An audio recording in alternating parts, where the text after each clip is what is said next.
Magsalita ka, Oriang. Sabihin mo sa akin. Sabihin mo sa akin ang katotohanan. Ano nangyayari sa ating barangay? Dato Pula, ikay nalulungkot ko. Ngunit tuluyan nagdasakop ng mga aswang ang ating barangay.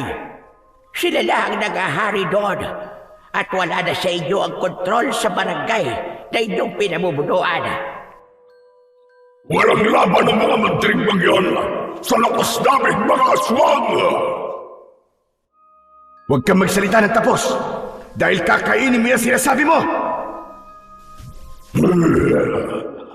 Tapusin na natin to! Dato Pula! Magandang araw po sa inyong lahat. Ang kwentong inyong mapapakinggan ay tungkol kay Dato Pula na isang pinunong may kakaibang lakas at minahal ng kanyang buong barangay dahil sa kanyang kabutihan. Sa kanyang pamumuno, dumating ang isang grupo sa kanilang lugar sa pangunguna ni Manggubat. Dala ang mga alay at pangako ng kaunlaran. Tinanggap sila ni Dato Pula ng bukal sa loob. Walang kaalam-alam si Dato Pula na may masama palang hangarin si Manggubat sa kanilang barangay. Ngunit paano kung ang isa sa mga pinagkakatiwalaan ni Dato Pula ang magtataksil sa kanya? Magtagumpay kaya si Dato Pula sa pagdepensa sa kanyang bayan laban sa mga halimaw o tuluyan na silang lalamunin ng kadiliman? Ngunit bago po ang lahat mga idol, huwag po nating kalimutang mag-subscribe at i-hit ang notification bell sa aking YouTube channel na The Voice Addict at Apong Isaak para sa mas marami pang makapigil hiningang kwentong aswang at katatakutan mula sa mundo ng kababalagan. Umpisahan na po natin ang kwento. Bata pa lang ay nakitaan na si Dato Pula ng kakaibang lakas. Sa murang edad ay nakakapagbuhat na siya ng sako-sakong palay. Lahat ay humanga nang mapatumba niya ang isang kalabaw sa pamamagitan lamang ng isang suntok dahil bigla siya nitong inatake. Kaya naman, marami na kagad ang nag-isip na balang araw ay siya ang papalit sa kanyang ama na si Dato Alon sa pamumuno sa kanilang barangay. Hindi naman nagkamali ang mga tao dahil nang pumanaw si Dato Alon ay si Dato Pula na ang pumalit dito. Ipinagpatuloy ni Dato Pula ang hangarin ng kanyang ama at yun ay ang protektahan ang lahat ng tao sa kanyang nasasakupan sa kahit na anong uri ng panganib at kalaban. Isang umaga, nakatayo si Dato Pula sa harapan ng malawak na palayan kung saan may mga taong abala sa pagtatanim. Nakasuot si Dato Pula ng isang bahag na may burda ng pula na tanda ng kanyang katungkulan. Pinagmasdan ni Dato Pula ang mga mamamayan na masigasig na nagtatrabaho. May ilan sa mga yon ang mabagal ng gumalaw at halatang pagod na. Ang iba naman ay masiglang nagtatawanan habang nagtatanim ng mga palay. Sa di kalayuan, nakita niya ang isang batang lalaki na si Uban na halos matumba sa bigat ng karga nitong punla. Agad niyang nilapitan ang bata. "Uban, iwan mo na ang karga mo. Magpahinga ka na sa lilim. Sabihin mo rin sa nanay mo na magpahinga na rin." Nagpasalamat ang bata kay Dato Pula. Nagtungo si Dato Pula sa gitna ng palayan at tinignan niya ang mga taong abala sa pagtatanim. "Yung mga napapagod na ho, maaari na ho kayo magpahinga. May inumin po sa lilim ng puno ng balete. Huwag niyo pong pilitin ang katawan niyo. Mas importante po na makapagpahinga kayo." Maraming nagpasalamat kay Dato Pula. May ilan na nagtungo sa puno ng balete para makapagpahinga. Napangiti si Dato Pula. Ang ugali niya na pagkakaroon ng malasakit sa nasasakupan niya ay namana niya sa kanyang ama. Kaya naman, gaya ng kanyang ama, ay nakuha niya ang respeto at paggalang ng kanyang nasasakupan. Dahil sa may ilan na nagpahinga, ay hindi nagdalawang isip si Dato Pula na tumulong sa mga pagtatanim ng palay. Lumusong siya sa putikan matapos kumuha ng punla. Ang kanyang mga kamay, na bagaman sanay sa paghawak ng sandata, ay marunong ding kumalinga sa lupa at mga pananim.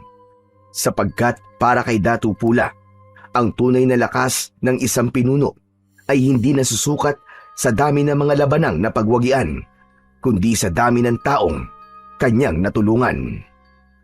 Habang abala si Datu Pula sa pagtatanim, ay may tumawag sa kanyang pangalan. Nakita niya ang matalik niyang kaibigan na si Bagwis na pinuno ng kanilang hukbong pandigma. Lumapit si Datu Pula kay Bagwis. "Anong iyong kailangan, Bagwis? Meron ba tayong suliranin?" "Wala, Datu Pula.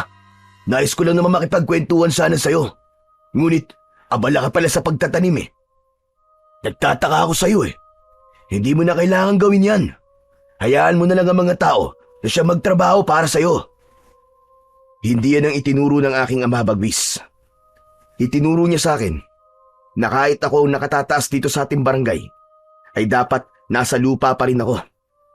Dapat ay abot kamay pa rin ako ng aking nasasakupan. Ang ipinag-aalala ko lang ay baka mawalan sa'yo ng respeto ang mga tao. Baka isipin kasi nila na ikaw ay gaya lamang nila." "Hindi ko nakita na nawalan sila ng respeto sa akin, Bagwis. Bagkus, nakikita ko na mas nakakatanggap pa ako sa kanila ng paggalang." "Sa bagay, ganyan na ganyan din ang pamamalakad ng iyong ama noon eh. Oo nga pala, may mga sinanay na ako ng mga kabataan lalaki para pandagdag sa ating hukbo. Tinuturuan ko na silang gumamit ng sibat, pana at espada." Napakunot ang noo ni Datu Pula, sabay iling. "Tama ba ang aking narinig, Bagwis? Mga kabataan?" "Tama ang iyong pagkakarinig, Datu Pula. Mas makakabuti kung bata pa sila ay marunong na silang makipagdigma. Hindi natin alam kung kailan may sasalakay dito sa ating barangay o kung gaano kalakas ang puwersa ng sasalakayin natin." "Ngunit Bagwis, hindi ba't napag-usapan na natin ang tungkol sa bagay na yan? Ayokong sa murang edad ay sinasanay na kagad natin ang mga kabataan para sa pakikipaglaban. Ang nais ko ay samantalahin nila ang pagiging bata nila. Ang dapat sa kanila ay naglalaro at hindi pinoproblema ang pakikipagdigma. Kung yan ang yung nais, ay papahinto ko na kagad ang pagsasanay nila. Sa ngayon naman, wala pang banta ng digmaan eh. Kasundo natin ang mga katabi natin barangay. Yun ay dahil sa magandang pakikitungo natin sa kanila. At kapag may suliranin sila, ay hindi sila nagdadalawang salita. Kapag humingi sila ng tulong, naniniwala ako na kung anong ibinato mo, ay yun din ang ibabalik sa'yo." "Tunay na ikaw ay kahanga-hanga, Datu Pula. Mapalad ang ating barangay dahil gaya mong namumuno rito. O paano, kaibigan? Ako ay mauuna na at babalikan ko pa ang mga nagsasanay." "Sige, Bagwis. Mag-iingat ka, aking kaibigan." Nagkamay ang dalawa at bahagyang yumukod si Bagwis kay Datu Pula bago ito tuluyang umalis. Isang malalim na paghinga, sabay ngiti ang pinakawalan ni Datu Pula habang pinagmamasdan ang papalayong kaibigan na si Bagwis. Sa lahat kasi ay si Bagwis ang pinaka-pinagkakatiwalaan niya. Nang mamatay ang mga magulang nito nung bata pa ito, ay ang tatay na ni Datu Pula ang kumukup kay Bagwis. Doon nagsimula ang kanilang pagkakaibigan na pinagtibay ng tagal ng panahon. Lahat ng plano ni Datu Pula ay si Bagwis ang unang nakakaalam. Dito siya humihingi ng payo. Bukod doon ay mahusay ding makipaglaban si Bagwis. Kaya naman, nang siya na ang namuno sa kanilang barangay at nagpahinga na ang dating namumuno sa hukbo, ay hindi siya nagdalawang isip na italaga si Bagwis sa nabakanting posisyon. Nang mawala na sa paningin ni Datu Pula ang kaibigan, ay tumingin siya sa maaliwalas na kalangitan. Humiling siya sa kanyang isipan na sana ay wala nang sumira pa sa kapayapaan na tinatamasa ng kanilang lugar. Matapos yun, ay bumalik na siya sa pagtulong sa pagtatanim ng palay. Pagsapit ng gabi, nasa kanyang kubul na si Datu Pula. Maya-maya ay pumasok ang isang matandang babae na bahagyang nakakuba ang likod. Dumiretso ito kay Datu Pula at umupo sa tabi niya. Ang matandang babae ay si Nanang Oryang na isang manggagamot sa kanilang barangay. Mula ito sa pamilya ng mga babaylan, kaya naman may iba pang kakayahan si Oryang bukod sa panggagamot. Magandang gabi po. Ipinatawag niyo raw ako, Dato Pula. Oo, Nanang Oryang. Mabuti po't dumating ka na. Masakit po kasi ang likod ko dahil sa maghapon akong tumulong sa pagtatanim ng palay. Kung gano'n ay dumapa ka at hihilutin ko ang iyong likod, mahal na Dato. Tumalima naman agad si Datu Pula. Dumapa siya sa sahig ng kanyang kubol na gawa sa kawayan. Sinimulan na kagad ni Nanang Oryang ang paghihilot sa likod niya. Naaalala ko ang iyong namayapang ama dahil sa'yo. Gaya mo ay tumutulong din siya sa mga gawain dito sa ating barangay. Kaya hindi na ako nagtataka kung bakit marami rin ang nagmamahal sa'yo. Tunay na naging maayos ang pagpapalaki ni Dato Alon sa'yo. Alam ko po na ito po ang nais ng aking ama. Ang ipagpatuloy ko ang kanyang nasimulan. Batang paslit ka pa lamang, ay alam ko na magiging mahusay kang pinuno balang araw. Dato Pula, bukod sa kakaiba mong lakas, ay saksi ako na bukas na ang iyong puso sa pagtulong noon pa man. Maraming salamat po, Nanang Oryang. Ngunit magpahanggang sa ngayon po, ay hindi ko talaga mawari kung bakit po ako malakas at kung saan nanggagaling ang kakayahan ko na yun. Dato Pula, hindi yata nabanggit sa'yo ng ama't ina mo na pinagdasal ka nila sa mga diwata. Ano po, Nanang Oryang? Pinagdasal nila ako sa mga diwata? Yung maihiwagan nila lang na naninirahan po sa kagubatan? Sila nga, mahal na Dato. Tinulungan ko noon ang iyong ama at ina na ipagdasal ka sa mga diwata. Nais nila na magkaroon ng anak, ngunit hindi nabubuntis ang iyong ina.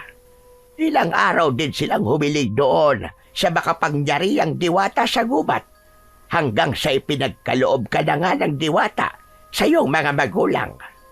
Marahil ay sa diwata na galing ang pambihira mong lakas, Dato Pula. Kung ganun, dapat ho pala ako magpasalamat sa mga diwatang yun, Nanang Oryang. Napakalaking bagay po ng lakas na meron ako dahil walang digmaan ang hindi natin na ipapanalo. Kaya takot ang mga mananakop sa ating lugar ay dahil sa'yo. Hindi na muna nagsalita si Datu Pula at dinaman niya ng gusto ang bawat hagod ng kamay ng daliri ni Nanang Oryang. Unti-unti ay guminhawa ang pakiramdam niya at bahagyang nabawasan ang pananakit ng kanyang likod. Matapos ang paghihilot ay kumuha si Nanang Oryang mula sa sisidlan nito ng ilang piraso ng dahon. Pinahira nito yun ng langis at idinarang sa apoy sa gasera. Inilagay nito ang mainit-init na mga dahon sa likod ni Datu Pula. Tapos na po, Dato Pula. Huwag niyo po muna basain ang katawan niyo ngayong gabi. Maraming salamat po, Nanang Oryang. Sandali po, huwag po muna kayong aalis. Bibigyan po kita ng kamote bilang kabayaran. Hindi na kailangan. Isang karangalan sa akin na mapagsilbihan ang dato ng barangay na ito. Sige ho, ako po ay aalis na. Tunay ho bang hindi niyo po tatanggapin ang inaalok kong kabayaran? Hindi, Dato Pula. Maraming salamat na lamang po. Kung ganun po, ay mag-iingat po kayo sa inyong pag-uwi. Maraming salamat po, Nanang Oryang. Marahang tumango ang matandang babae. Kinuha na nito ang dala nitong sisidlan. Nang tumayo si Nanang Oryang, ay tumayo na rin si Datu Pula. Inihatid niya ito palabas sa kanyang kubo. Nasa labas na si Nanang Oryang nang bigla itong huminto at humarap kay Datu Pula.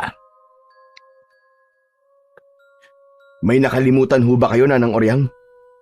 Oo, may nakalimutan ako sabihin sa'yo, mahal na dato. Ano ho yun?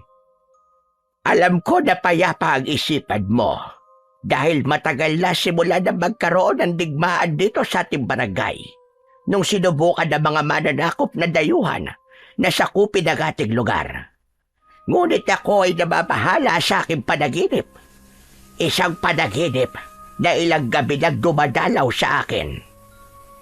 Kinakabahan po ako sa inyong sinasabi, Nanang Oryang. Ano ho ba ang panaginip na ito? Malalim na huminga si Nanang Oryang at bumakas ang pagkabahala sa mukha nito bago ito magsalita. Sa aking panaginip ay nakita ko ang pagbaha ng dugo sa ating barangay. May mga halimaw na umaatake sa mga tao. Naiiba sila sa mga mananakop, mahal na dato. Iba ang kanilang anyo. Para silang mga nilalang na hinukay mula sa kailaliman ng lupa.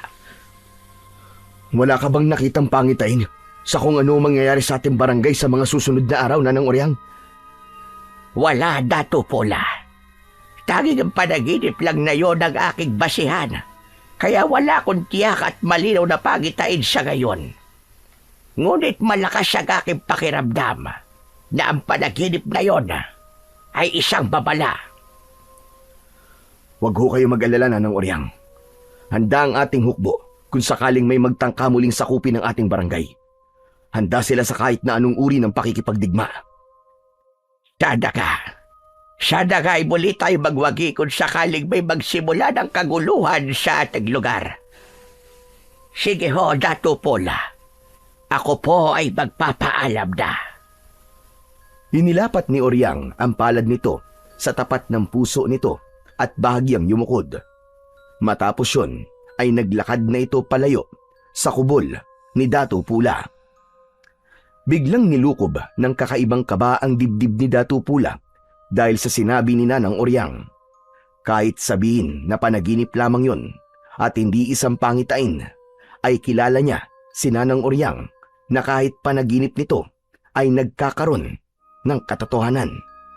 Kaya naman, naisipan niya na kausapin bukas si Bagwis upang ihanda nito ang mga kalalakihang kasama sa hukbo upang maghanda sa digmaan na maaaring sumiklab sa kanilang barangay. Nang mga sumunod na araw, ay agad na nagtungo si Dato Pula sa kubol ni Bagwis. Naabutan niya itong kumakain ng nilagang saging na saba. Inaya siya nitong kumain, ngunit tumanggi siya. Nagtungo si Nanang Oryang kagabi sa aking kubol, Bagwis. Hindi ba't pinatawag mo siya sa akin? Dahil sabi mo ay nananakit ang iyong likod. Masakit pa rin ba ang likod mo, Dato? Hindi na. Ngunit may sinabi sa akin si Nanang Oryang na dahilan kung bakit ako nababahala ngayon. Aniya, ay ilang gabi na siyang binabagabag ng isang panaginip tungkol sa mga nilalang na malahalimaw na naghahasik ng lagim dito sa ating barangay. Nababagabag ako, Bagwis. Baka magkatotoong panaginip ni Nanang Oryang. Dato Pula, panaginip lamang yon. Hindi ba't si Nanang Oryang na rin na nagsabi na ang panaginip ay kabaligtaran ng mangyayari sa realidad? Ibig sabihin ay magpapatuloy pa ang kapayapaan dito sa ating barangay. Ngunit ilang gabi na niya yung napapanaginipan. Hindi ba? Nakakabahala ng ganung bagay. Natahimik si Bagwis at tila nag-isip. Kung sa bagay, may punto ang iyong tinuran, Dato. Kung ganon, ano ang inyong nais na gawin? Kaibigang Bagwis, nais kong kausapin mo ang ating hukbo na palaging maging handa sa kung anumang paparating na laban. Mas mainam na handa tayo at huwag tayong maging kampante. Masusunod ho, mahal na Dato. Huwag ka mag-alala dahil yan ay aking agad-agad na gagawin. Sa gitna ng pag-uusap ng magkaibigan ay may isang binata ang dumating. Anito ay natagpuan si Nanang Oryang na sugatan sa bukana ng kagubatan. Kinabahan si Dato Pula at kasama si Bagwis ay nagtungo sila sa kubol ni Nanang Oryang. Labis ang awang naramdaman ni Dato Pula nang makita ang kalagayan ni Nanang Oryang. Nakahiga ito sa banig at halatang nangihina. Puno ng sugat ang buong katawan nito may mga kalmot at kagat. Ang iba ay mababaw, ngunit meron ding malalalim. Lumapit sina Dato Pula at Bagwis sa matanda. Nanang Oryang, ano pong nangyari sa inyo? Bakit po kayo puno ng sugat? Inatake ka ba ng mabangis na hayop sa gubat? Sana ka ay mabangis na hayop na lang ang gumawa nito sa akin, mahal na dato. Ngunit hindi hayop ang umatake sa akin kagabi habang ako ay pauwi mula sa iyong kubol. Kung ganun Nanang Oryang, ano po ang umatake sa inyo? Sabihin nyo! Isang nilalang na may nakakatakot na anyo. Para siyang aso na may katawan na gaya sa tao. Matutulis ang kanyang mga kuko at ngipin. Ang mga mata niya ay namumula. Dato Pula, mukhang nagaganap na ang aking panaginip. Sa tingin ko ay nandito na sa ating barangay ang mga halimaw. Sigurado ho ba kayo sa inyong nakita Nanang Oryang? Baka kayo po ay namamalikmata lamang. Ngayon ko lang nalaman na may ganun palang mga nilalang. Sigurado ko, Bagwis. Hindi ako maaaring magkamali. Isang halimaw ang umatake sa akin. Nagtago ako sa kagubatan upang iligtas ang aking sarili hanggang sa nawalan na ako roon ng ulirat. Nanang Oryang, sa ngayon ay huwag muna nating isipin ang halimaw na iyong tinutukoy. Ang dapat nating pagtuunan ng pansin ay ikaw. Napakarami ng inyong sugat, Nanang Oryang. May magagawa po ba kami para matulungan ka po? Ni mga ato, ang albularyo sa kabilang barangay. Siya lamang ang kilala kong manggagamot na malapit dito sa ating lugar. Kung maaari ay ipatawag niyo siya, mahal na dato, upang gamutin ang aking mga sugat. Huwag ko kayo mag-alala, Nanang Oryang. Ipapatawag ko po kagad siya upang ikaw po ay magamot na. Patawarin niyo po ako. Kung hindi sana kita pinatawag kagabi sa aking kubol, ay hindi ito mangyayari sa inyo. Umiling si Nanang Oryang at saka ngumiti. Wala ho kayong kasalanan, mahal na dato. Ito ay nakatakdang mangyari sa akin. Isa pa, maganda na rin na nasiguro natin na may halimaw nga dito sa ating barangay. Nang sa gayon ay makapaghanda na ang ating hukbo. Si Bagwis na po ang bahala sa bagay na yan. Sa ngayon po, ay mag-uutos na po kagad ako upang ipatawag si Amang Ato. Matapos ang pakikipag-usap ni Dato Pula at Bagwis kay Nanang Oryang, ay pinabantayan ito ni Dato Pula sa ilang kababaihan. Nag-utos agad siya na pumunta sa kabilang barangay upang ipatawag si Amang Ato. Habang naglalakad sina Dato Pula at Bagwis patungo sa lugar ng pagsasanay, ay hindi napigilan ni Bagwis ang magtanong. Dato Pula, sa tingin mo ba ay may katotohanan na sinabi ni Nanang Oryang na isang halimaw ang umatake sa kanya? Kung iisipin, ay mahirap talaga yung paniwalaan. Ngunit kilala naman natin si Nanang Oryang. Hindi siya sinungaling na tao at walang dahilan para magsinungaling siya. Kaya naman naniniwala ako sa kanya, Bagwis. Pagsapit nila sa kampo ng mga mandirigma, agad na ipinaalam ni Bagwis sa mga kalalakihan na naroon ang nangyari kay Nanang Oryang. Pinaghanda nito ang mga yon kung sakaling may umatake nga na mga halimaw sa kanilang barangay. Sinabi rin ni Bagwis na paigtingin pa ng mga ito ang kanilang pagsasanay. Matapos yun ay umalis na si Dato Pula at bumalik siya sa kanyang kubol. Mula sa isang kahon na yari sa matigas na uri ng kahoy ay kinuha niya ang isang matalim na espada na ang hawakan ay may mga nakaukit na simbolo. Ang espadang yon ay dating pagmamay-ari ng kanyang namayapang ama. Ipinamana nito yon sa kanya bago ito sumakabilang buhay. Aking ama, gabayan niyo po ko. Kailangan ko po ang inyong basbas sa digmaang maaaring sumiklab sa ating barangay. Bigyan niyo po ako palagi ng lakas at tatag ng katawan at talas ng isipan upang maprotektahan ko po ang ating nasasakupan. Kinuha ni Datu Pula ang kaluban at isinabit niya yon sa bewang. Inilagay niya ang espada sa kaluban at saka siya lumabas upang balikan si Nanang Oryang sa kubol nito. Nais niyang makasiguro na magiging ligtas si Nanang Oryang dahil napakalaki ng tulong na nagagawa nito sa lahat ng mamamayan sa kanilang barangay sa pamamagitan ng kaalaman nito sa panggagamot. Nang makabalik si Datu Pula sa kubol ni Nanang Oryang, ay maraming mga tao ang nagtitipon sa labas.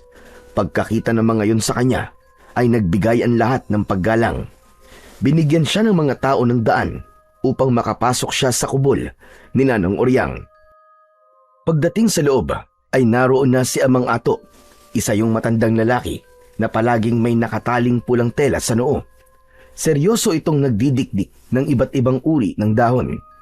Napatingin si Amang Ato kay Datu Pula. Tumayo ito at bahagyang yumukod. Magandang araw po sa inyo, Datu Pula. Isang karagalan po na ako ay inyong ipinatawag upang gamutin si Oryang. Salamat naman po at pinaunlakan niyo kami, Amang Ato. Ano na po nangyari kay Nanang Oryang? Ayon sa aking pagsisiyasat sa mga sugat niya, ay hindi naman ito delikado. Kailangan ko lang nalagyan ng halamang gamot ang kanyang mga sugat upang mabilis itong matuyo at maghilom. Gawin niyo po ang lahat upang mabilis na gumaling ang mga sugat ni Nanang Oryang. Ituloy niyo lang po ang inyong ginagawa. Maraming salamat po sa inyo, Amang Ato. Tumango si Amang Ato at bumalik ito sa pagdidikdik ng mga halamang gamot. Pinanood ni Datu Pula ang paglalagay ng gamot ni Amang Ato sa mga sugat ni Nanang Oryang. Minsan ay impit na napapasigaw si Nanang Oryang dahil sa sakit, ngunit bakas pa rin sa mukha nito ang tapang. Matapos gamutin ang mga sugat ni Nanang Oryang, ay muling lumapit si Amang Ato kay Datu Pula. Sinabi nito na baka maaaring paalisin ni Datu Pula ang mga tao sa labas dahil meron silang mahalagang pag-uusapan. Sumang-ayon naman kagad si Datu Pula at isang pakiusap lang niya sa mga tao ay umalis na ang mga yon. Nang wala na ang mga tao sa labas, ay binalikan ni Datu Pula si Amang Ato na nakaupo sa tabi ng nakahigang si Nanang Oryang. Amang Ato, nagsialisa na po mga tao. Ano po ang inyong sasabihin? Ramdam ko na ito ay mahalaga para paalisin mo mga tao sa labas. Napakahalaga nito, Datu Pula. Naikwento sa akin ni Oryang ang nangyari sa kanya kagabi. Anya, isang halimaw ang umatake sa kanya na muntik pa siyang patayin. Sa tingin ko, ay alam ko ang halimaw na tinutukoy niya. Sila ang tinatawag na aswang. Napakunot ang noo ni Datu Pula sa sinabing yon ni Amang Ato. Pinilit niyang alalahanin kung saan niya narinig ang salitang binanggit ni Amang Ato, ngunit tila bago yon sa kanyang pandinig. Amang Ato, anong aswang po ang sinasabi niyo? May nakapagsabi sa akin na ang mga aswang daw ay nilalang mula sa kadiliman. Sila ay may kakayahang mag-anyong tao sa umaga at halimaw naman pagsapit ng gabi. Ang pagkain nila ay tayong mga tao. Lahat ay kanilang gagawin upang maibsan ang kanilang gutom at uwaw sa ating laman at dugo. Amang Ato, nakakakilabot naman po ang inyong sinasabi. Ngunit saan po nagmula ang mga aswang na ito? Mula sa mga dayuhan na Kastila. Sila ang may dala nito sa ating bansa. Sa aking pagkakaalam, may kakayahan ang isang aswang na gawing aswang o hawaan ang isang tao. Nakarating din sa akin na ang layunin ng mga aswang ay masakop ang malaking bahagi ng ating bansa upang sila ang maghari dito, habang tayong mga tao ay magiging alipin nila o pagkain nila. Tama ang panaginip ko, Datu Pula. Mga halimaw ang maaaring susunod na mananakop dito sa ating barangay. Dadanak ang dugo kung hindi tayo agad nakikilos. Huwag kayong mag-alala. Inutusan na ni Bagwis ang ating mga mandirigma na maging handa. Nagsimula na rin ang masinsiran nilang pagsasanay sa pakikipaglaban. Mas lalo nyo pang pagtibay ng inyong depensa, Datu Pula. Hindi gaya ng mga tao, mga aswang. Sila ay mababangis at wala silang habag. Mabibilis sila at mas malakas kumpara sa ating pangkaraniwan tao. Pag-ingatin mo rin ang iyong mga mamamayan. Huwag mo na silang palabasin sa gabi dahil sa ganitong parte ng araw sila umaatake. Tatandaan ko po ang lahat ng inyong sinabi, Amang Ato. Maraming salamat po sa inyo. Matapos ang pag-uusap na yun, ay umalis na si Amang Ato. Muling tinawag ni Datu Pula ang ilang kababaihan upang magbantay kay Nanang Oryang. Hindi niya binaliwala ang paalala ni Amang Ato. Ayaw niyang isipin na hindi totoo ang aswang at baka kapag naging kampante siya, ay magsisi siya sa bandang huli. Hindi naging kampante si Datu Pula, kaya naisipan niyang tulungan si Bagwis sa pagsasanay ng kanilang hukbo ng mga mandirigma. Sa gilid ng ilog ay nagtipon ang higit 20 mandirigma. Bawat isa ay may bitbit na sibat, kalasag o kampilan. Ang araw ay nasa tuktok na ng langit at ang init ay tila lalo pang nagpapakulo sa damdamin ng mga naroon. Alam ko na kayo ay nagtataka kung bakit ako nandito. Magmula sa araw na ito, ay makakasama niyo na ako sa inyong pagsasanay sa pakikipaglaban. Kailangan natin maging handa sa pagdating ng digmaan na ngayon lang natin mararanasan. Nagsimula ang pagsasanay sa tamang pagbitaw ng sibat. Si Bagwis ang unang nagturo at ipinaliwanag nito ang wastong paggamit ng sibat. Lumapit si Datu Pula sa gitna at nagsimulang magpakita ng kakaibang paggamit ng espada sa pakikipaglaban. Lahat ay may paghangang pinanood siya. Isa-isang nagtungo ang mga mandirigma upang gayahin ang ginawa ni Datu Pula. Ang mga nagkamali ay ginabayan niya sa maayos na paraan. Habang lumilipas ang oras, ay unti-unti nang nakakaramdam ng pagod ang lahat. Ngunit kahit isa ay walang nagpahinga. Lahat ay determinado sa pagsasanay upang protektahan ang kanilang barangay. Isang hapon, habang naglalakad sina Datu Pula at Bagwis sa dalampasigan, ay isang malaking bangka ang nakita nila na palapit sa kanilang dalampasigan. Ang mga tao ay napatingin doon habang may takot sa muka. Bagwis, tawagin mo mga mandirigma, madali ka. Mukhang mananakop ang mga parating. Masusunod, Datu Pula. Tumalima si Bagwis habang si Datu Pula naman ay nanatiling nakatayo sa dalampasigan. Hindi niya inalis ang tingin sa bangka na unti-unting dumadaong sa dalampasigan. Nang sumayad na ang unahan ng bangka sa buhangin, ay doon nakita ni Datu Pula ang isang lalaki na nakatayo sa unahan ng bangka.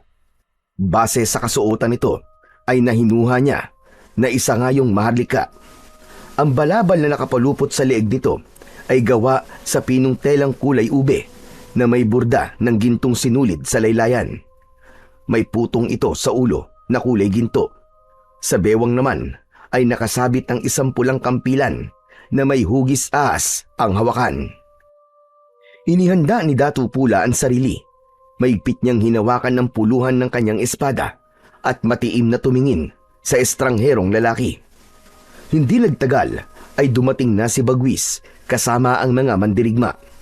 Pumuesto ang mga yon sa likuran ni Datu Pula.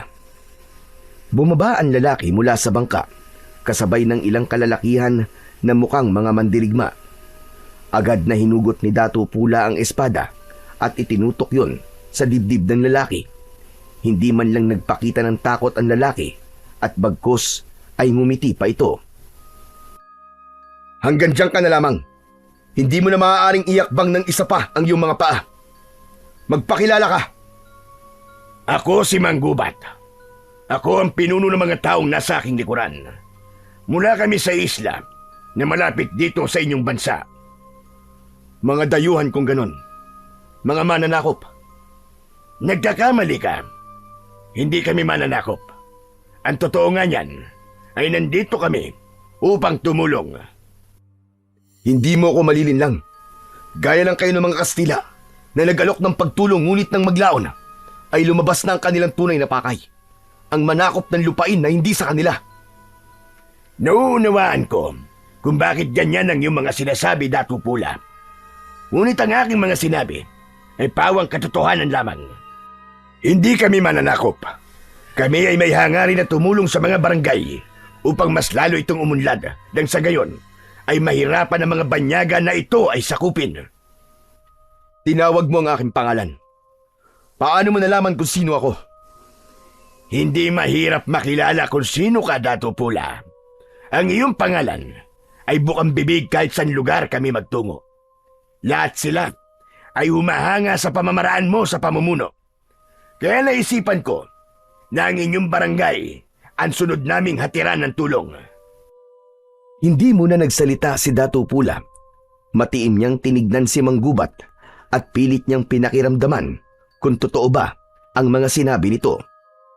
Maya-maya pa ay lumapit si Bagwis kay Datu Pula at bumulong. Datu Pula, sa aking palagay ay hindi sila kalaban. Baka nga totoong tulong ang hatid nila sa atin at hindi pakikipagdigma. Malay mo, matulungan pa nila tayo sa sandaling sumalakay dito mga halimaw. Bilang panimula, ay hayaan mong ipakita namin sa iyo ang aming handog. Inutusan ni Manggubat ang mga kasama nito na ibaba sa bangka ang mga dala ng mga ito. Pinagmasdan ni Datu Pula ang bawat kilos ng mga tauhan ni Manggubat. Mula sa bangka, nagsimula ng bumaba ang ilan sa mga yon. Nadala ang ilang sisidlan na gawa sa pinakinis na kawayan.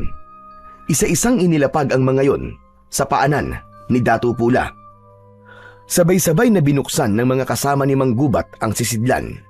Meron doong mga tela, alak, mga pinatuyong karne, at ang maliit na sisidlan ay naglalaman ng alas na yari sa ginto. Tanggapin mo ang aking munting alay sa iyo, Datu Pula. Ito ay pauna pa lang sa maaari kong ibigay na tulong sa inyo. Hindi ako basta-basta nadadala sa mga handog. Sa ngayon, ay nais muna kitang makausap, Manggubat. Kasama ang namumuno sa aking hukbo na si Bagwis. Isang karangalan sa akin na kayo ay makausap, Datu Pula. Pinasunod ni Datu Pula si Manggubat sa kanyang kubol. Kasabay niyang naglalakad si Bagwis habang nasa likod nila si Manggubat. Pagdating nila sa kubol ni Datu Pula, ay naupo sila sa kawayang sahig. Dinulutan ito ni Bagwis ng mainit na salabat at doon na sila nagsimulang mag-usap. Paumanhin sa uri ng pagsalubong ko sa inyo, Manggubat. Kami ay nag-iingat lamang dahil sa mga mananakop. Gaya ng aking tinurang kanina, ay naiintindihan ko. Alam ko na kayo ay nag-iingat lamang. Wala kami rito para manakop, kundi para tumulong. Ano-ano naman tulong ang inyong maibibigay sa amin, Manggubat? Edukasyon. May mga kasama ako na kayang turuang magbasa ang mga bata at ang iba pa nais matutong magbasa. Kapag may kaalaman, ang mamamayan sa isang barangay ay magdadalawang isip ang mga mananakop na ang kilin ng barangay na yun dahil iisipin nila na matatalino ang mga taong nakatira dito. May kakayahan din kami sa pagtatayo ng mas matibay na mga kubol. Mas magiging maunlad ang inyong barangay kung matitibay ang tirahan ng mga tao rito.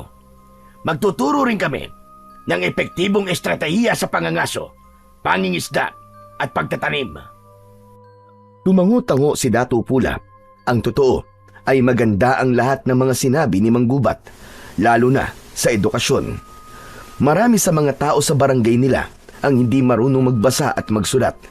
Ngunit hindi pa rin siya kumbinsido sa mga sinabi ni Manggubat, kaya humingi siya ng opinyon mula kay Bagwis. Bagwis, ano sa palagay mo? Tatanggapin ba natin ang tulong na inaalok ni Manggubat? Sa aking palagay, ay nararapat na tanggapin natin, Datu Pula. Wala akong nararamdamang masama sa pagdating nila. Malaki ang may tutulong nila sa atin. Muling tumingin si Datu Pula kay Manggubat. Kung akin tatanggapin ang tulong nyo, ano naman ang magiging kapalit? Wala kaming hinihinging kapalit, Datu Pula. Ang aming pagtulong ay bukal sa aming mga puso. Kung ganun, ay tinatanggap ko na ang inyong tulong. Ngunit sa oras na may nakita akong mali o masama sa inyong ginagawa, ay kamatayan ang inyong sasapitin. Nagkakaintindihan ba tayo? Naiintindihan ko, mahal na dato. Maraming salamat. Inilahad ni Manggubat ang isang kamay at walang pag-aalinlangan na tinanggap naman yon ni Datu Pula. Kinabukasan ay agad na ipinag-utos ni Datu Pula ang pagpapatayo ng mga kubol sa silangang bahagi ng barangay na may sapat na distansya mula sa mga tahanan ng kanyang mga nasasakupan.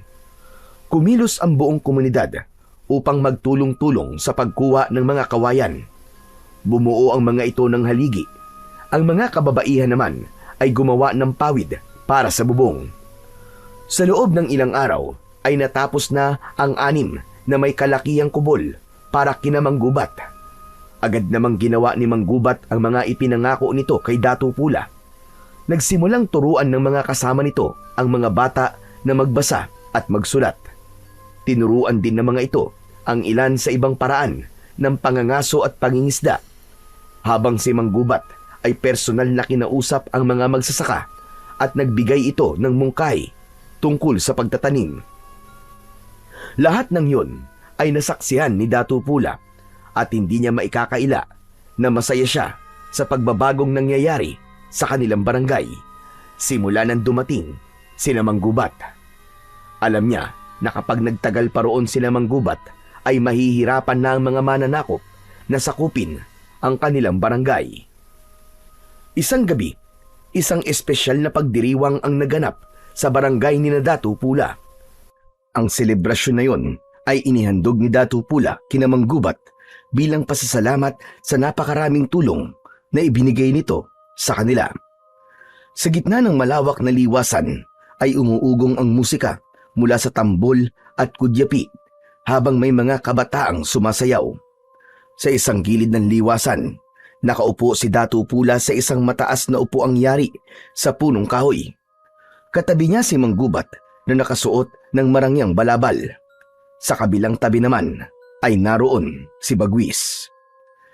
May ngiti si Datu Pula habang pinagmamasdan ang kasiyahan. Sa gitna ng gabi ay inihain na ang mga inihaw na isda, karne ng baboy damo at mga banga ng alak. Sinalina ng alak ni Bagwis ang mga baso nila na yari sa katawan ng kawayan. Magkakasabay na ininom nilang 3 yon. Napakasarap ng alak na ito.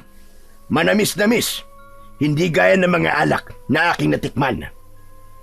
Ang alak na yan ay tinatawag naming basi. Gawayan sa tubo, kaya may tamis kang malalasahan. Hayaan mo, at sa paglisan nyo sa aming barangay, ay bibigyan kita ng ilang banga ng basi. Maraming salamat kung ganoon, Datu Pula. At maraming salamat din sa selebrasyong ito na inialay mo para sa amin ng aking mga kasamaan. Ngunit sa totoo lang, ay hindi nyo na kailangan magsagawa ng ganitong uri ng selebrasyon. Hindi kami humihingi ng kahit na anong kapalit sa aming ginagawa. Hayaan mo lang kaming pasalamatan kayo sa paraang alam namin. Isa pa, Manggubat, napakaliit na bagay ng selebrasyon na ito kumpara sa laki ng tulong nyo, lalo na sa aking nasasakupan. Masasabi ko na kayo ay hulog sa amin ng langit. Nakakataba naman ng puso ang iyong mga tinuran, Datu Pula. Ang mga salitang yan ay sapat ng kabayaran sa pagtulong namin sa inyo. Nagpatuloy ang pag-inom nila ng alak habang masayang nag-uusap. Nang makalimang baso na si Datu Pula ay nakaramdam na siya ng konting pagkahilo. Sanay siya sa pag-inom ng basi, ngunit tila iba ang epekto nun sa kanya nung gabing yun. Sasalinan sana ulit ni Bagwis ng alak ang baso niya, ngunit agad niyang hinawakan ang braso nito. Tama na Bagwis. Nakakaramdam na ako ng pagkahilo. Hindi yata ako naniniwala sa iyong sinabi, Dato. Ikaw, may hilo sa basi. Hindi ba't kahit isang banga ay nauubos mo nang hindi ka nakakaramdam ng pagkalasing? Binibiro mo yata ako, Dato Pula. Nagsasabi ako ng totoo, Bagwis. Nahihilo na talaga ako. Hindi ko mawarian kung bakit ang bilis umepekto sa akin ngayon ng alak. Marahil siguro ay dahil sa pagod ko. Ngunit minsan ka lang mag-inom, Dato. Hayaan mo ang iyong sarili na magsaya ngayong gabing ito. Tama naman si Bagwis, Dato Pula. Samahan mo muna kaming mag-inom. Wala nang nagawa si Dato Pula kundi ang tumango. Hinayaan niya si Bagwis na muling lagyan ng alak ang kanyang baso. Dire-diretso niya yung tinungga at malakas na tumawa. Patuloy pa rin ang pag-iinom nilang tatlo hanggang sa natapos na ang kasiyahan. Halos wala nang natatandaan si Dato Pula sa mga nangyari dahil sa labis na pagkalasing. Ngunit malinaw sa kanyang alaala na inihatid siya ni Bagwis at Manggubat sa kanyang kubol. Nang nakahiga na si Dato Pula sa banig, ay umalis na si Bagwis at Manggubat. Agad siyang nakatulog at isang napakasamang panaginip ang dumalaw sa kanya. Sa panaginip ni Dato Pula ay sinalakay daw ng mga aswang ang barangay nila. Marami ang namatay na mga tao. Kitang-kita niya rin kung paanong nilapa ng mga aswang ang mga tao habang siya ay nasa gitna at hindi makagalaw. Pagsapit ng umaga, nagising si Dato Pula sa matinding sikat ng araw na tumatagos sa kanyang bintana. Masakit ang ulo niya nang tumayo siya. Nag-inat siya ng katawan at bigla siyang natigilan nang makarinig siya ng iyakan sa labas ng kanyang kubol. Nagmadali siyang lumabas at sumalubong sa kanya ang napakaraming tao na nag-iiyakan sa labas. Biglang lumapit sa kanya si Bagwis na may natuyupan dugo sa katawan.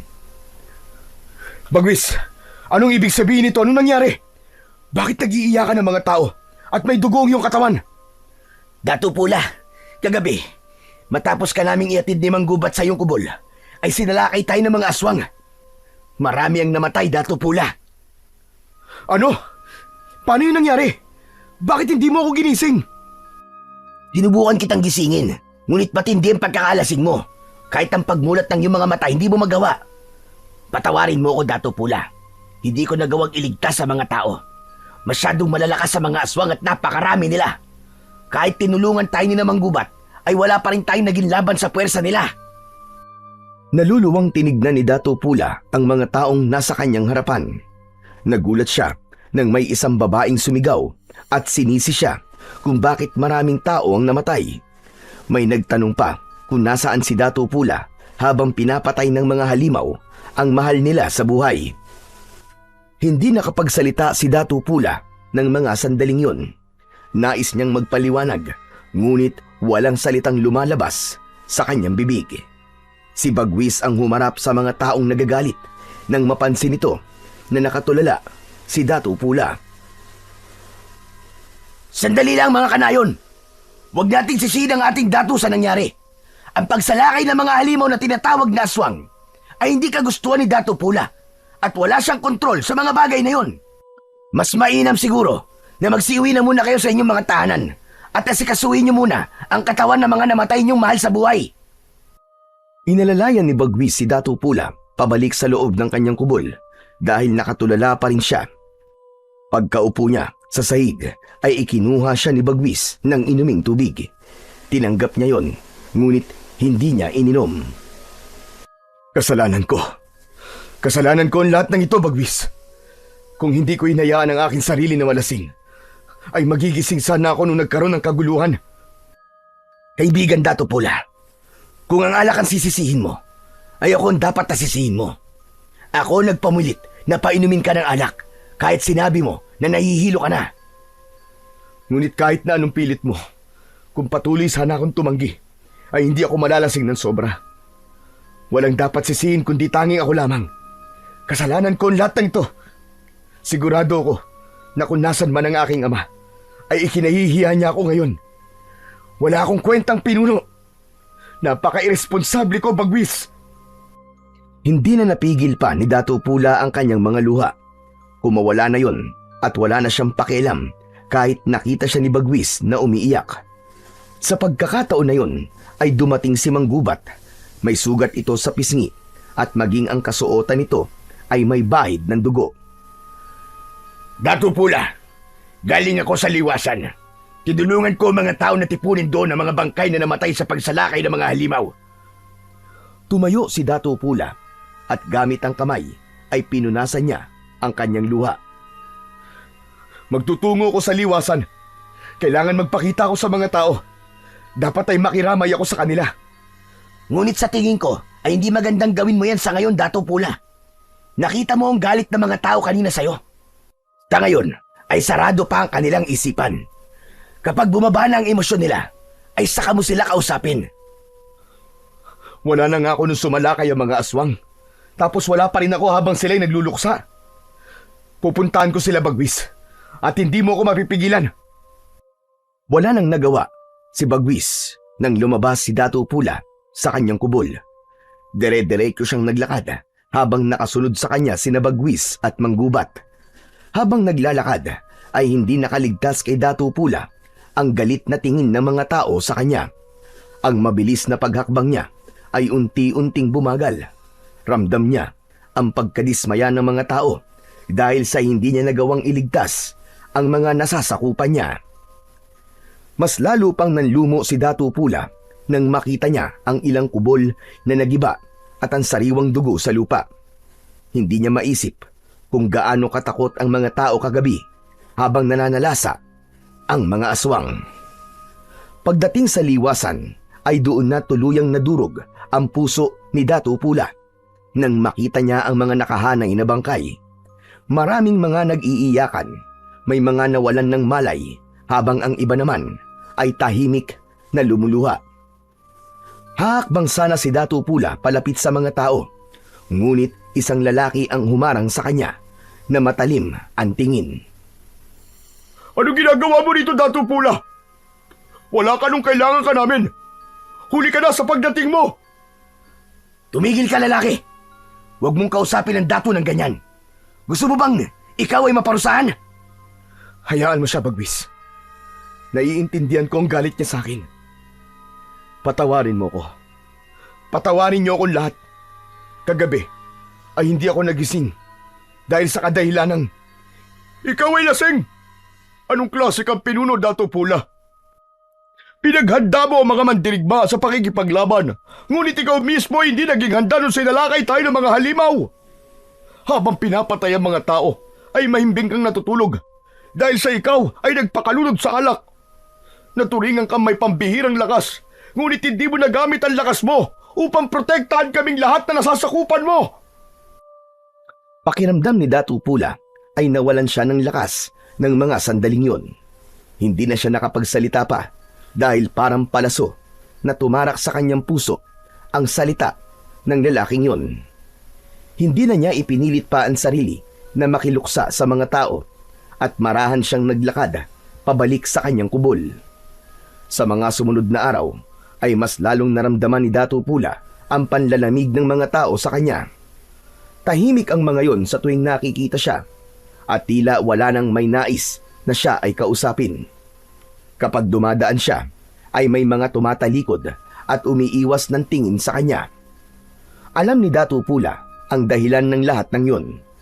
Wala siya nang mangyari ang paglusob. Marami ang nasaktan at may mga namatay. Wala siya roon para pangunahan ang pagtatanggol sa mga tao. Gabi-gabi ay hindi nakakatulog ng maayos si Dato Pula. Palagi niyang iniisip kung saan ba siya nagkulang. Pakiramdam niya ay binigo niya ang lahat at hindi niya na masabi na karapat dapat pa niyang pamunuan ang kanilang barangay. Isang gabi, nagdesisyon si Dato Pula na mag-ikot sa kanilang barangay. Hindi niya maintindihan kung bakit meron siyang pakiramdam na may masamang mangyayari. Inihanda na niya ang espada ng kanyang ama. Isinabit niya yon sa bewang nang biglang dumating si Bagwis at nagtaka ito nang mapansin na paalis siya. Saan ang iyong tungo, Dato Pula?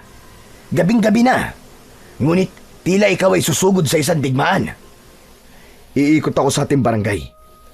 Masama ang pakiramdam ko, Bagwis. Parang merong masamang mangyayari. Nag-iikot na ang ilang mandirigma. Hayaan mo na sila na gawin ang kanilang tungkulin.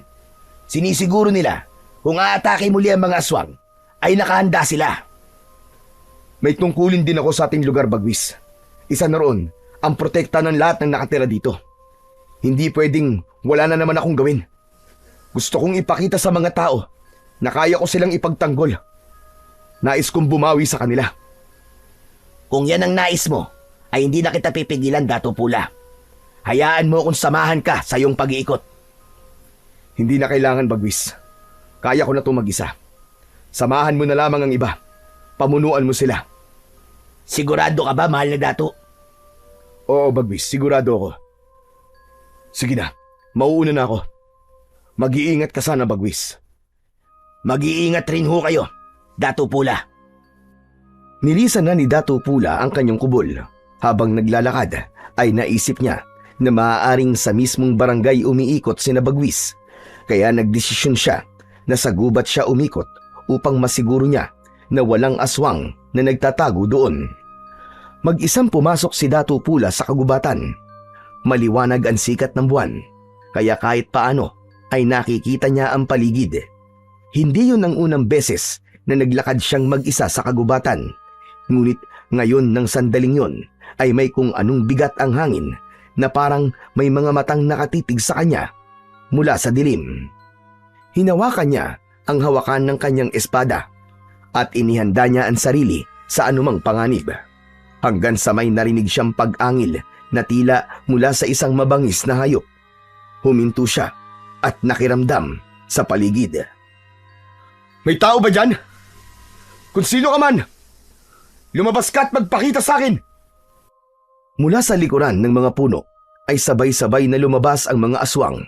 Lahat ay nakatingin kay Dato Pula na para bang isa siyang masarap na putahe. Tuluyan ng hinugot ni Dato Pula ang espada mula sa kaluban. Sumugod ang unang aswang at mabilis na sinalag ni Dato Pula ang pag-atake na yon gamit ang kanyang espada. Isang mabilis na hiwa sa leeg ng aswang ang pinatikim niya rito at bumagsak ito ng pasadsad sa lupa. Sumunod pa ang dalawa at sa isang ikot ng kanyang katawan ay naputol ang braso ng isa at nahati ang katawan ng ikalawa. Ngunit hindi tumigil ang pagdating ng mga halimaw. Pinalibutan siya ng higit sa 10 at sabay-sabay na umatake ang mga yon. Napilitan siyang umatras habang patuloy sa pagsalag at pagsaksak. Sa isang iglap, isang aswang ang nakalapit kay Dato Pula at sinunggaban ang kanyang braso. Nabitiwan niya ang kanyang espada. Tumilapon yon sa damuhan at nawala na yon sa kanyang paningin. Sa kabila ng kawalan ng sandata, ay hindi pinanghinaan ng loob si Dato Pula. Alam niya na sa pagkakataon na yon ay kailangan niya nang gamitin ang kanyang pambihirang lakas. Kung inaakala niyo na matatalo niyo ako dahil sa wala sa akin ang aking espada, ay nagkakamali kayo! Iniunat ni Dato Pula ang kanyang hintuturo at hinlalato. Sinugod niya ang isang aswang at gamit lamang ang 2 daliri ay sinaksak niya yon sa dibdib. Bumaon sa katawan ng aswang ang kanyang daliri.